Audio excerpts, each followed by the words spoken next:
গল্পকথন by Juthi চ্যানেলে আজকে শুনবেন হুমায়ূন আহমেদের লেখা ছোট গল্প ওইজা বোর্ড। প্রায় ৮ বছর পর নাসরিনের বড় ভাই আলাউদ্দিন দেশে ফিরল, সঙ্গে বিদেশি বউ। বউয়ের নাম ক্লারা। বউয়ের চুল সোনালি, চোখ ঘন নীল, মুখটাও মায়া মায়া। তবু মেয়েটাকে কারোরই পছন্দ হলো না। যে পরিমাণ আগ্রহ নিয়ে নাসরিন বড় ভাইয়ের জন্য অপেক্ষা করছিল, ভাইকে দেখে সে ঠিক ততখানি নিরাশ হলো। ৮ বছর আগে নাসরিনের বয়স ছিল ৯, এখন ১৭। ৯ বছর বয়সী চোখ এবং ১৭ বছর বয়সী চোখ একরকম নয়। ৯ বছর বয়সী চোখ সব কিছুই কৌতূহল এবং মমতা দিয়ে দেখে। ১৭ বছরের চোখ বিচার করতে চেষ্টা করে। তার বিচারে ভাইকে এবং ভাইয়ের বউকে দুজনকেই খারাপ লাগছে। নাসরিন দেখল তার ভাই আগের মতো চুপচাপ শান্ত ধরনের ছেলে নয়, খুব হইচই করা শিখেছে। স্ত্রীকে নিয়ে সবার সামনে বেশ আহ্লাদ করছে, ঠোঁট গোল করে হানি ডাকছে, অথচ হানি শব্দটা বলার সময় ঠোঁট গোল হয় না। আলাউদ্দিন এতদিন পর দেশে আসছে, আত্মীয় স্বজনদের জন্য উপহার টুপহার আনা উচিত ছিল, তেমন কিছুই আনেনি। ভুসভুসে অ্যাশ কালারের একটা সোয়েটার এনেছে মার জন্য। সেই সোয়েটার নিয়ে কত রকম আদিক্ষেতা। পিওর রোল মা, পিওর রোল। পিওর রোল আজকাল আমেরিকাতে এক্সপেন্সিভ। মা, তোমার কি কালার পছন্দ হয়েছে? নাসরিনের একবার বলার ইচ্ছে হলো, অ্যাশ কালারের পছন্দের কি আছে ভাইয়া? অবশ্য কিছু বলল না, তার মনটাই খারাপ হয়ে গেছে। এতদিন পর আসছে, ভাইয়ের কি উচিত ছিল না মার জন্য ভালো কিছু আনা?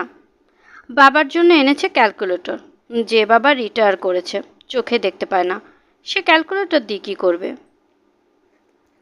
নাসরিনের বড় বোন শারমিন তার ২ যমজ মেয়েকে নিয়ে সুটকেস খোলার সময় বসেছিল। এই ২ মেয়েকে আলাউদ্দিন দেখেনি।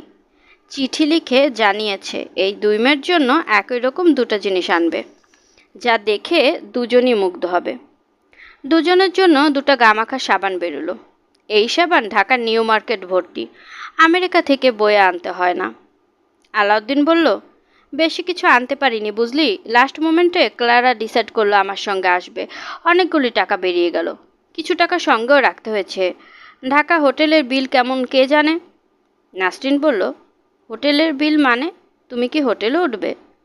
বাধ্য হয়ে উঠতে হবে, এই গাদাগাদি ভিড়ে ক্লারার দম বন্ধ হয়ে আসছে। চট করে তো সব অভ্যাস হয় না, আস্তে আস্তে হয়। তোরা আবার এটাকে কোনো ইস্যু বানিয়ে বসবি না। তোদের কাজই তো হচ্ছে সামান্য ব্যাপারকে কোনো মতে ফুলিয়ে ফেলা।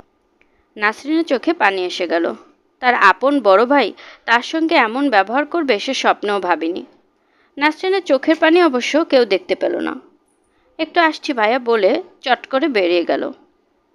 বাথরুমে কিছুক্ষণ কাটিয়ে চোখ মুছে উপস্থিত হলো। আলাউদ্দিন তখন সুটকেস খুলে আরও কিসব উপহার বের করছে। অতি তুচ্ছ সব জিনিস। গাড়ির পেছনে লাগানো স্টিকার, যেখানে লেখা হাগ ইউর কাইন্ড। তাদের গাড়ি কোথায় যে গাড়ির পেছনে স্টিকার লাগবে? কেউ অবশ্য কিছু বলল না। সবাই এমন ভাব করতে লাগলো যে গাড়ির স্টিকারটা খুব প্রয়োজন ছিল। আলাউদ্দিন বলল, নাসরিন, তোর জন্য কিছু আনা হয়নি। নাসরিন বলল, ভাইয়া আমার কিছু লাগবে না, তোকে বরং এখান থেকে শাড়ি টাড়ি কিছু কিনে দেব। আচ্ছা। আলাউদ্দিন সুটকেস ঘাঁটতে লাগলো। তার ঘাটাঘাটি দেখে মনে হচ্ছে সে আশা করছে কিছু একটা পেয়ে যাবে, যা নাসরিনকে দিতে পারলে শাড়ির ঝামেলায় যেতে হবে না। নাসরিনের লজ্জার সীমা রইল না। এই যে জিনিস পাওয়া গেছে। হাসিতে আলাউদ্দিনের মুখ ভরে গেল। সবাই ঝুঁকে পড়ল সুটকেসের উপর। লিপস্টিকের মতো একটা বস্তু বেরোলো। আলাউদ্দিন বলল, নাসরিন নে, এর নাম লিপ গ্লোস, ঠোঁটে দিলে ঠোঁট চকচক করে, ঠোঁট ফাটে না। নাসরিন শুকনো গলায় বলল, থ্যাঙ্কস ভাইয়া। আলাউদ্দিন বিরক্ত গলায় বলল, গিফট হচ্ছে গিফট, গিফটের মধ্যে সস্তা দামি কোনো ব্যাপার না। বাঙালিদের স্বভাব হচ্ছে কোনো উপহার পেলেই হিসাব নিকাশে বসে যায়, দাম কত কি। নাসরিন বলল, আমি কোনো হিসাব নিকাশ করছি না ভাইয়া, লিপ গ্লোসটা আমার খুব পছন্দ হয়েছে। That's good. My god Nasrin, তোর ভাগ্য ভালো, আরেকটা জিনিস পাওয়া গেছে, ওইজা বোর্ড। এতক্ষণ চোখেই পড়েনি। ওইজা বোর্ড আবার কি? আলাউদ্দিন লুডো বোর্ডের মতো একটা বোর্ড মেলে ধরল। চারদিকে এ থেকে জেড পর্যন্ত লেখা, মাঝখানে 2টা ঘর, একটা ইয়েস লেখা, একটা নো। এটা কি কোনো খেলা ভাইয়া? খেলাই বলতে পারিস, ভূত নামানোর খেলা। প্লানচেটের নাম শুনিসনি? এটা দিয়ে প্লানচেটের মতো করা যায়। কিভাবে? লাল বোতামটা দেখছিস না? 2 জন বা 3 জন মিলে খুব হালকাভাবে তর্জনী দিয়ে এটাকে টাচ করে রাখবি। কোনো রকম প্রেশার দেওয়া যাবে না। বোতামটাকে রাখবি বোর্ডের ঠিক মাঝখানে। ঘরের আলো কমিয়ে দিবি আর মনে মনে বলবি, if any good soul passes by, please come. তখন আত্মাটা বোতামে চলে আসবে, বোতাম নড়তে থাকবে। তখন কোনো প্রশ্ন করলে আত্মা জবাব দেবে। কিভাবে জবাব দেবে? বোতামটা অক্ষরগুলোর উপর যাবে। কোন কোন অক্ষরের উপর যাবে সেটা খেয়াল করতে হবে। ভূতটার নাম যদি হয় রহিম, তাহলে প্রথমে যাবে আর এর উপর, তারপর এ এর উপর, তারপর এইচ। বুঝতে পারছিস? বোতামটা আপনা আপনি যাবে না, আঙুল দিয়ে ছুঁয়ে রাখতে হবে। ভাইয়া, ভূত কি সত্যি সত্যি আসে? আরে দূর দূর, ভূত আছে নাকি যে আসবে? আমেরিকানদের এটা হচ্ছে পয়সা বানানোর একটা ফন্দি। এত সহজে আত্মা চলে এলে তো কাজই হতো। আলাউদ্দিন আমেরিকানদের স্বভাব চরিত্র সম্পর্কে মজার মজার গল্প করতে লাগলো। আলাউদ্দিনের মা রাহেলার মনে ক্ষীণ আশা। গল্প যেভাবে জমেছে তাতে মনে হয় না ছেলে বউকে নিয়ে হোটেলে যাবে। যদি সত্যি সত্যি যায় তাহলে তিনি মানুষের কাছে মুখ দেখাতে পারবেন না। এমনিতেই বিদেশি বউয়ের কথায় অনেকে হাসাহাসি করেছে। জামশেদ সাহেবের স্ত্রী গত সপ্তাহে এসে সরু গলায় বললেন, বাঙালি ছেলেরা যে বিদেশি গিয়ে বিদেশিনী বিয়ে করে ফেলে, ওইসব বিদেশিনীরা নিচু জাতের, ঝি জমাদার নিয়ে এইসব। ভদ্রলোকের মেয়েরা বাঙালি বিয়ে করতে যাবে কেন? ওদের গরজটা কি? রাহেলা ক্ষীণ গলায় বললেন, আপনাকে কে বলেছে? বলবে আবার কে? তো সবাই জানে। বাঙালি ছেলেগুলো সাদা চামড়া দেখে আর হুঁশ থাকে না। ওরা তো প্রথম প্রথম জানে না যে ওই দেশের ঝিয়ের চামড়াও সাদা, আবার মেথরানির চামড়াও সাদা। রাহেলা এসব কথার কোনো জবাব দিতে পারেননি, শুধু শুনে গেছেন। এখন যদি ছেলে বউ নিয়ে হোটেলে যায় তাহলে কি হবে? সবাই তো গায়ে থুথু দেবে।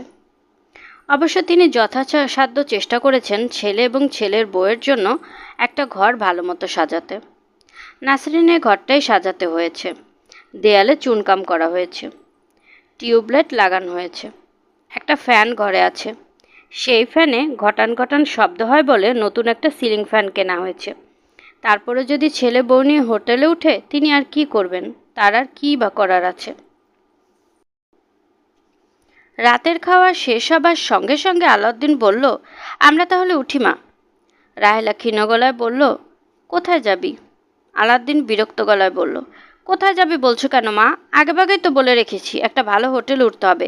ক্লারা গত রাতে এক ফোঁটা ঘুমায়নি, বেচারি গরমে সিদ্ধ হয়ে গেছে। বাতাস নেই এক ফোঁটা। ফ্যান তো আছে। বাতাস গরম হয়ে গেলে ফ্যানে লাভ কি? তোমরা গরম দেশের মানুষ, ওর কষ্টটা কি বুঝবে? আমি নিজেই সহ্য করতে পারছিলাম না, আরও বউকে নিয়ে হোটেলে গিয়ে উঠলে লোকে নানান কথা বলবে। আলাউদ্দিন এই কথায় রাগে জ্বলতে লাগলো। হড়বড় করে এমন সব কথা বলতে লাগলো যার তেমন কোনো অর্থ নেই।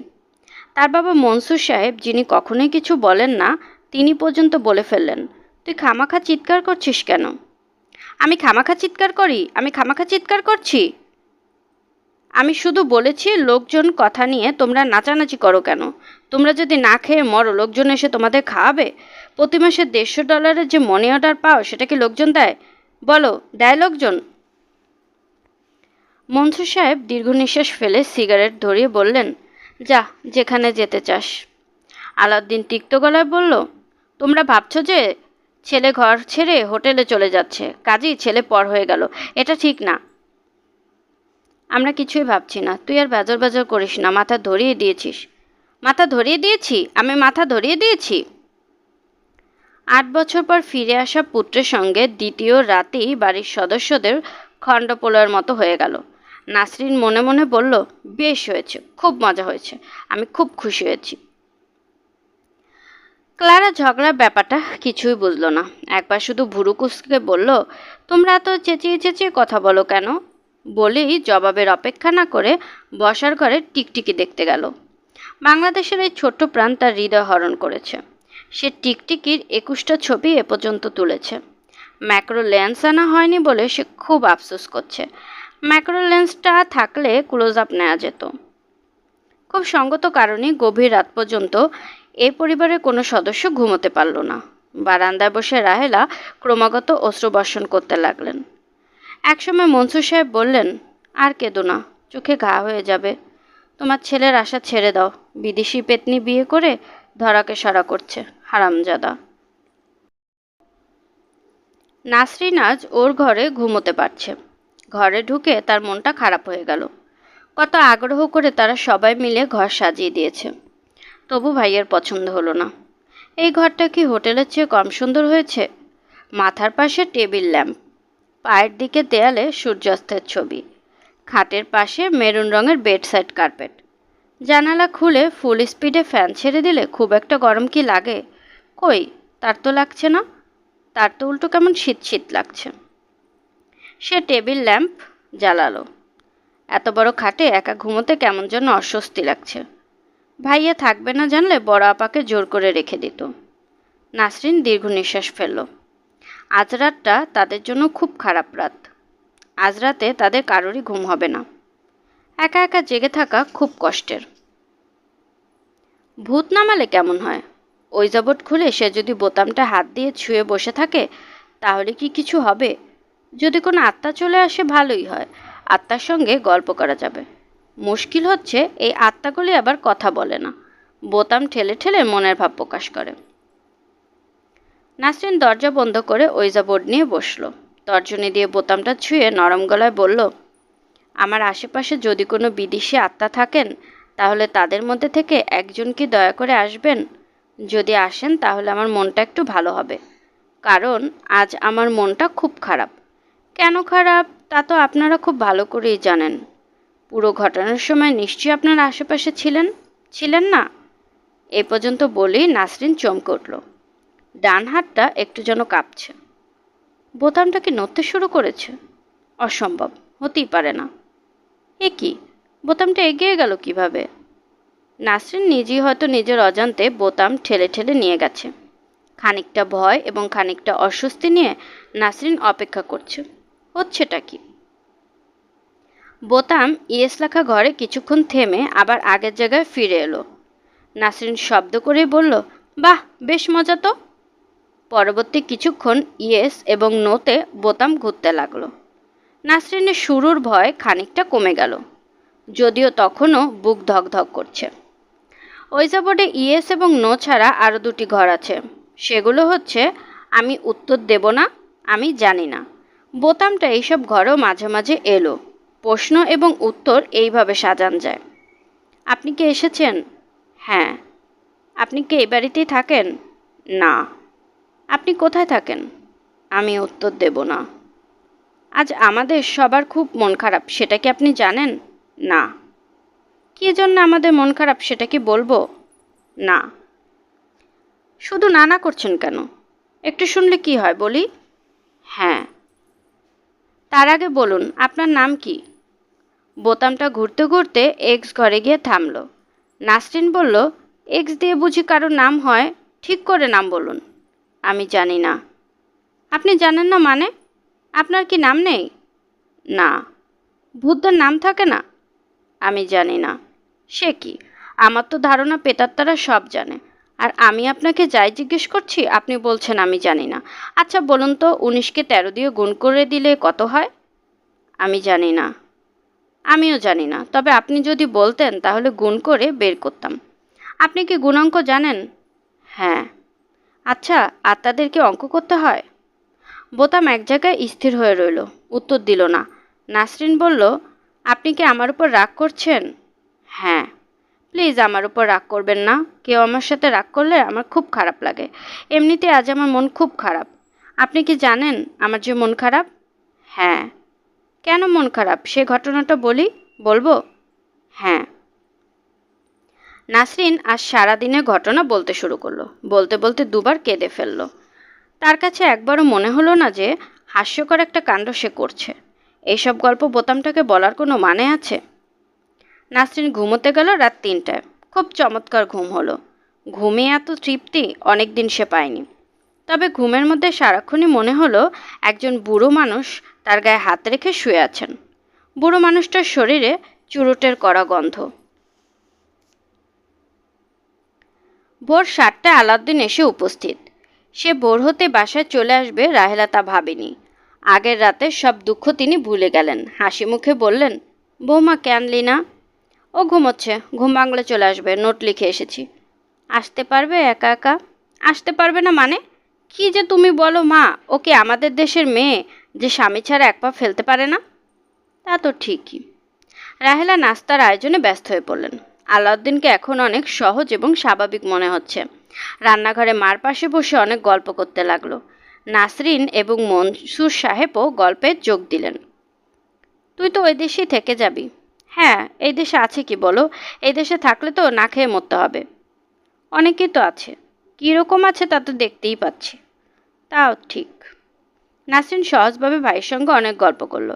এখন ভাইয়াকে খুব আপন লাগছে, কথা বলতে ভালো লাগছে। ভাইয়া, কাল ওই জাবর দিয়ে ভূত নামিয়েছিলাম। তাই নাকি? হ্যাঁ, আপনা আপনি বোতাম এক ঘর থেকে অন্য ঘরে যায়। তুই নিশ্চয়ই ঠেলেছিস। অনেস্ট ভাইয়া, মোটেও ঠেলিনি। তুই না ঠেললে তোর সাবকনশিয়াস মাইন্ড ঠেলেছে। আমি নিউজউইক পত্রিকায় দেখেছিলাম, পুরো ব্যাপারটা আসলে সাবকনশিয়াস মাইন্ডের। এমন সহজ স্বাভাবিকভাবে যে মানুষটা গল্প করলো, সেই আবার ঠিক সন্ধ্যাবেলা একটা ঝগড়া বাঁধিয়ে বসলো। সাধারণ ঝগড়া না, কুৎসিত ঝগড়া। ব্যাপারটা এরকম। ক্লারা খাবার পানি চেয়েছে। নাসরিন গ্লাসে করে পানি দিয়েছে। এক চুমুকে সেই পানি খেয়ে ক্লারা বলল, থ্যাঙ্কস, খুব ভালো পানি। ক্লারা এখন কিছু কিছু বাংলা বলার চেষ্টা করে। আলাউদ্দিন বলল, ফোটানো পানি দিয়েছিস তো, বয়েলড ওয়াটার? না ভাইয়া, টেপের পানি। কেন? তোদেরকে কি আগে বলিনি সবসময় বয়েলড পানি দিবি? পানি আগে ফুটিয়ে পরে বোতলে ভরে রাখবি।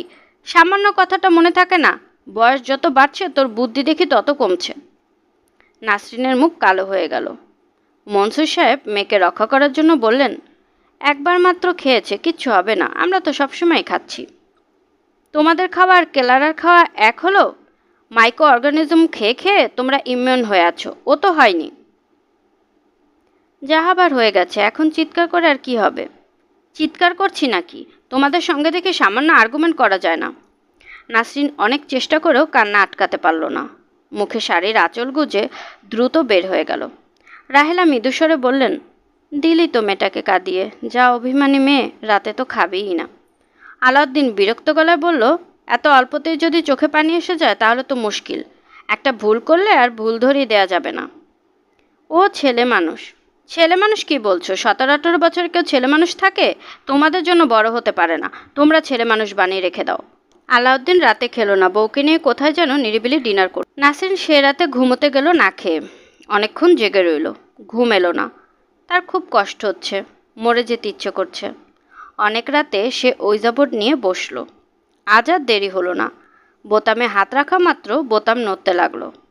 আজ সে উত্তরগুলো শুধু হ্যাঁ বা না দিয়ে দিচ্ছে না, অক্ষরের উপর ঘুরে ঘুরে ছোট ছোট শব্দ তৈরি করছে, মজার মজার শব্দ। নাসরিন এই শব্দগুলোতে গুরুত্ব দিচ্ছে না, আবার গুরুত্ব দিচ্ছে। একবার ভাবছে এগুলি তার অবচেতন মনের ইচ্ছা, আরেকবার ভাবছে হতে পারে, হয়তো সত্যি কেউ এসেছে। পৃথিবীতে রহস্যময় ব্যাপার তো হয়, কটা রহস্যের সমাধান আমরা জানি। কি যেন বলেছিলেন Shakespeare, there are many things. আপনি কি এসেছেন? হ্যাঁ। কাল যিনি এসেছিলেন আজও তিনি এসেছেন? হ্যাঁ। আপনার নাম? এক্স। কি অদ্ভুত নাম। আচ্ছা, আপনি কি জানেন আজ আমার মন কালকের চেয়েও বেশি খারাপ? জানি। কি করা যায় বলুন তো? আমি জানি না। আপনি কি জানেন আপনার সঙ্গে কথা বলতে আমার খুব ভালো লাগে? জানি। ভাইয়া বলেছিল এই যে আপনি নানান কথা বলছেন, এগুলো আসলে আমার মনের অবচেতন ইচ্ছার প্রতিফলন। হতে পারে। ভাইয়াকে আমার দারুণ পছন্দ। আমি জানি। ওই পচা মেয়েটা সব নষ্ট করে দিয়েছে। আমার মনে হয় মেয়েটা ডাইনি। ও আশেপাশে থাকলেই ভাইয়া অন্যরকম হয়ে যায়, তখন সবার সঙ্গে ঝগড়া করে। জানি। কি করা যায় বলুন তো? মেয়েটাকে মেরে ফেলো। ছি, কি যে বলেন, মানুষকে মেরে ফেলা যায় নাকি? হ্যাঁ, যায়। কিভাবে? অনেকভাবে। আপনার কথাবার্তার কোনো ঠিক নেই। আপনি কি করে ভাবলেন আমি একটা মানুষ মারতে পারি? সবাই পারে। আপনি পারেন? না। আপনি পারেন না কেন? আমি জানি না। মানুষ মারা যে মহাপাপ, এটা কি আপনি জানেন? আমি জানি না। আপনি আসলে কিছুই জানেন না। হতে পারে। তাছাড়া আপনি আরেকটা জিনিস ভুলে যাচ্ছেন। ধরুন আমি ওই পচা মেয়েটাকে মেরে ফেললাম, তখন পুলিশ কি আমাকে ছেড়ে দেবে? আমাকে ধরে নিয়ে ফাঁসিতে ঝুলিয়ে দেবে না? তা দিতে পারে। আর ভাইয়ার অবস্থাটা তখন চিন্তা করে দেখুন, কীরকম রাগ সে করবে। টাকা পয়সা দেওয়া বন্ধ করে দেবে।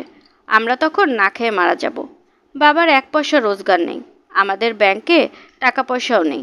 ভাইয়া প্রতি মাসে যে টাকা পাঠায় ওইটা দিয়ে আমরা চলি।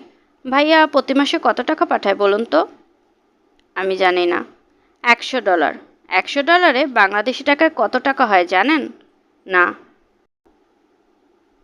বেশি না, ৩,৫০০। মা এবার কি ঠিক করে রেখেছে জানেন? মা ঠিক করে রেখেছে ভাইয়াকে বলবে আরও কিছু বেশি টাকা পাঠাতে। $100 হচ্ছে না, জিনিসপত্রের যা দাম। আপনাদের তো আর কোনো কিছু কিনতে হয় না, আপনারা আছেন সুখে, তাই না? আমি জানি না। আচ্ছা, আপনার কি মনে হয় ভাইয়া টাকার পরিমাণ বাড়াবে? আমি জানি না। না বাড়ালে আমাদের খুব কষ্টের মধ্যে পড়তে হবে। আমার কেন জানি মনে হচ্ছে বাড়াবে না। বিয়ে করেছে, খরচ বেড়েছে, তাই না? হতে পারে। টাকা না বাড়ালে কি হবে বলুন তো? আমার আরেক ভাই আছে, জসিম ভাইয়া, চিটাগাঙে থাকে। তার টাকা পয়সা ভালোই আছে, কিন্তু সে আমাদের একটা পয়সাও দেয় না। আমরা যদি না খেয়ে মরেও যাই, ফিরেও তাকায় না। কি করা যায় বলুন তো? ক্লারাকে মেরে ফেলা যায়।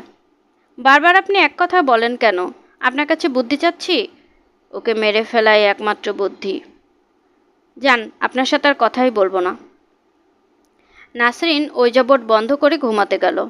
আজ আর গত রাতের মতো চট করে ঘুম এলো না। একটু যেন ভয় ভয় করতে লাগলো। ওই যাবট টেবিলের উপর রাখা হয়েছে, তার কাছে একটা চেয়ার। নাসরিনের কেন জানি মনে হচ্ছে ওই চেয়ারে মিস্টার এক্স বসে আছেন। বুড়ো ধরনের একজন মানুষ, তার গায়ে চুরুটের গন্ধ।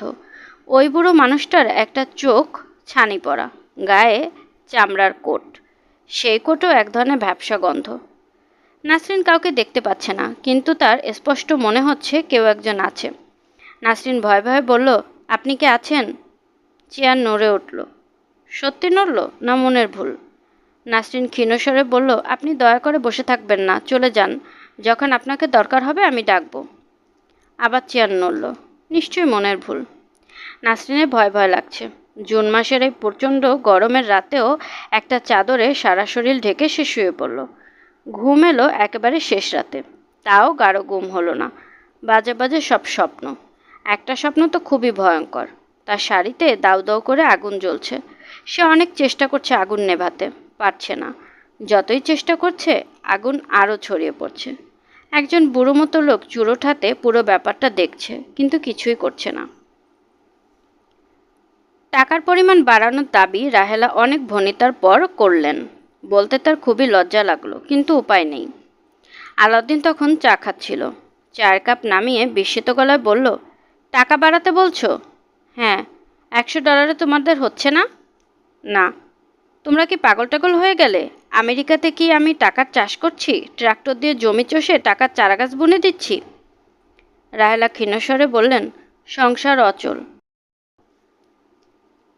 সংসার তো আমারটা আরও বেশি অচল। বিয়ে করেছি, নতুন সংসার, অ্যাপার্টমেন্ট নিয়েছি। একটা জিনিস নেই অ্যাপার্টমেন্টে। ক্লারা অফিস করে, তার একটা আলাদা গাড়ি দরকার। তোমাদের টাকা তো বাড়াতেই পারবো না, বরং কিছু কমিয়ে দেবো বলে ভাবছি। আমাদের চলবে কিভাবে? জসিম ভাইকে বলো, তারও তো কিছু দায়িত্ব আছে। সে তো গায়ে ফু দিয়ে ঘুরছে। রাহেলা দীর্ঘ নিঃশ্বাস ফেললেন। আলাউদ্দিন বিরক্ত স্বরে বলল, এরকম ঘন ঘন দীর্ঘ নিঃশ্বাস ফেলবে না। নিঃশ্বাস ফেললে সমস্যার সমাধান হয় না। নাসরিন ওই যে বোর্ড নিয়ে বসেছে। রাত প্রায় 2টো। আজ অন্যদিনের মতো গরম নয়। সন্ধ্যাবেলায় তুমুল বর্ষণ হয়েছে। আকাশ মেঘলা, বিদ্যুৎ চমকাচ্ছে। আরও হয়তো বৃষ্টি হবে। বৃষ্টির ছাট আসছে বলে জানালা বন্ধ। আপনি আছেন? হ্যাঁ। আমাদের কি মহাবিপদ হয়েছে শুনেছেন? না। ভাইয়া টাকা পয়সা বেশি তো পাঠাবেই না, বরং আরও কমিয়ে দেবে। ও আচ্ছা। কি করব আমরা বলুন তো? মেয়েটাকে মেরে ফেলো। এটা ছাড়া বুঝি আপনার মাথায় আর কোনো বুদ্ধি নেই? না, এটাই সবচেয়ে ভালো বুদ্ধি। আপনার সঙ্গে আমার কথা বলতে ইচ্ছে করছে না। শুনে দুঃখিত হলাম। আচ্ছা, ওই দিন আপনি আমাকে ভয় দেখালেন কেন? আপনি কি ওই চেয়ারটায় বসেছিলেন? আমার মনে হয় আপনি এখনও চেয়ারটায় বসে আছেন। ক্লারাকে আগুনে পুড়ে মারলে কেমন হয়?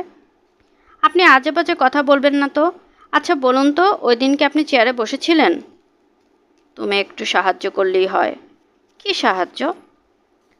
যখন আগুন জ্বলে উঠবে তখন ওই ঘরের দরজা তুমি বন্ধ করে দেবে বাইরে থেকে। আপনার কথাবার্তা রাগামাথা কিছুই বুঝতে পারছি না। আগুন লাগার পর মেয়েটা যাতে বেরোতে না পারে। কি বলছেন আপনি? আগুন লাগার পর সে ছুটে বের হতে চাইবে, তখন তাকে শুধু আটকান। অল্প কিছুক্ষণ আটকাতে হবে। চুপ করুন তো। ভালো বুদ্ধি দিচ্ছি। আপনার বুদ্ধি চাই না। তুমি আমার বন্ধু। না, আমি আপনার বন্ধু নই। আজ রাতে নাসরিন এক পলকের জন্য চোখ এক করতে পারল না। মনে মনে ঠিক করে ফেলল ওই জাবরটা ভোর হতেই আগুন দিয়ে পুড়িয়ে ফেলবে। কি সর্বনাশের কথা! বোতামটা এমন অদ্ভুত কথা বলছে কেন? আগামীকাল রাত 2টোর ফ্লাইটে আলাউদ্দিন চলে যাবে। শেষ রাতটা এ বাড়িতে থাকার জন্য এসেছে। দীর্ঘদিন হোটেলে থাকায় তাকে বেশ লজ্জিত মনে হচ্ছে। আজ রাতটা থাকতে তেমন কষ্ট হবে না। বর্ষা শুরু হয়েছে। আবহাওয়া অসহনীয় নয়, ঝুম বৃষ্টি হচ্ছে। আলাউদ্দিন বসার ঘরে সবার সঙ্গে গল্প করছে। গল্প বেশ জমে উঠেছে। প্রথম দিকে আমেরিকায় কী সব বিপদে পড়েছিল তার গল্প। প্রতিটি গল্পই আগে অনেকবার করে শোনা, তবু সবাই খুব আগ্রহ নিয়ে শুনছে। ঘরে ইলেকট্রিসিটি নেই। বিকেলে ঝড় বৃষ্টির সময় ইলেকট্রিসিটি চলে গেছে, এখনও আসেনি। আজ রাতে আর আসবে বলে মনে হয় না। ঝড় বৃষ্টি এখনও হচ্ছে। বাতাসে শো শো শব্দ, বৃষ্টির ঝমঝমানি, দমকা হাওয়ার ঝাপটা। চমৎকার পরিবেশ। একটিমাত্র হারিকেন, সেটা বসার ঘরে। হারিকেন ঘিরে সবাই বসে আছে। ক্লারা ওদের গল্পে কোনো মজা পাচ্ছিল না।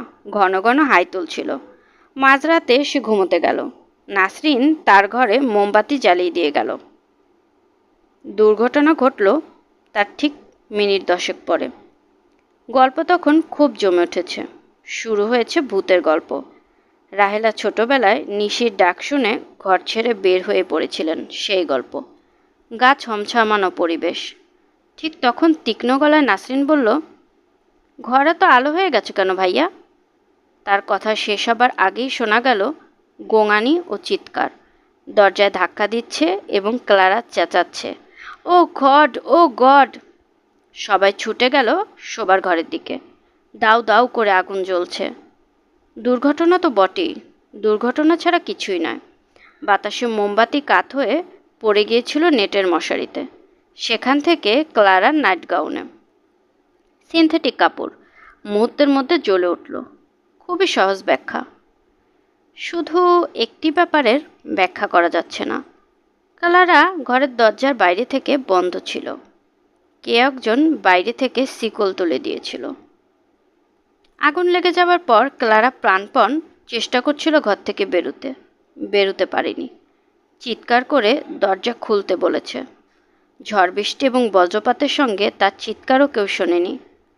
ব্যাকুল হয়ে শেষ মুহূর্তে সে ঈশ্বরকে ডাকছিল। ঈশ্বর মানুষের কাতর আহ্বানে সাধারণত বিচলিত হন না। শুনছিলেন হুমায়ূন আহমেদের লেখা ছোট গল্প ওইজা বোর্ড। আজকের গল্পটি কেমন লাগলো কমেন্ট করে জানাতে ভুলবেন না, এবং আমার চ্যানেলটিকে প্লিজ সাবস্ক্রাইব করে রাখবেন। চাইলে বন্ধুদের সাথেও শেয়ার করতে পারেন।